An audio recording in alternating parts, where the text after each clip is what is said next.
This guy awakened a strange, completely useless skill, aside from keeping him hungry all the time. Didn't seem to do anything at all. But one day, after he killed a thief, the skill he thought was pointless suddenly changed. His stats skyrocketed, and he gained 2 new abilities: appraisal and mind reading. At the same time, his constant hunger vanished. It turned out his gluttony skill wasn't about eating food at all. It was the power to devour an enemy's soul and steal their skills and stats, which meant that from this moment on, his entire fate was about to be rewritten. When he got home and saw the numbers on his status screen, he realized hunting monsters was the only way to grow stronger. The next morning, he headed to a weapon shop. The merchant froze when he saw the man only had 2 silver coins. That amount could barely buy a piece of scrap metal. Even so, anything was better than fighting barehanded. He picked a sword and used appraisal on it. Both its durability and attack power were 0. Jack didn't get discouraged. He patiently appraised the weapons one by one. Just when he was about to give up, one of the swords suddenly started talking. When he activated appraisal again, Greed.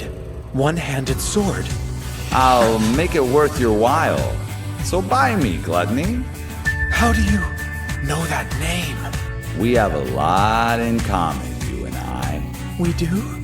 everything became clear, and the man hesitated no more. After getting the sword, he headed straight into the wilderness. This was his first time fighting goblins. After a brief but nerve-wracking battle, his stats shot up again. He hadn't even had time to test them before more goblins appeared. There was no time to think. He could only grit his teeth and keep fighting. Every time he killed a goblin, a system notification went off. So many times he eventually lost count. When he finally opened his status screen, he was stunned. His stats were insanely high, but strangely, for some reason, his level was still stuck at level 1. Normally, stats and level rise together, but the sword told him this was the true nature of gluttony. The price for stealing skills and attributes was the inability to level up. The sword also warned him never to expose this ability, because it was a power that violated the laws of the gods. Back in the city, a young man suddenly bumped into him, and at the same time, a girl's cry for help came from nearby. The man instantly sensed something was wrong, so he activated appraisal on the spot. But oddly enough, he could see the man's stats, yet none of his skills.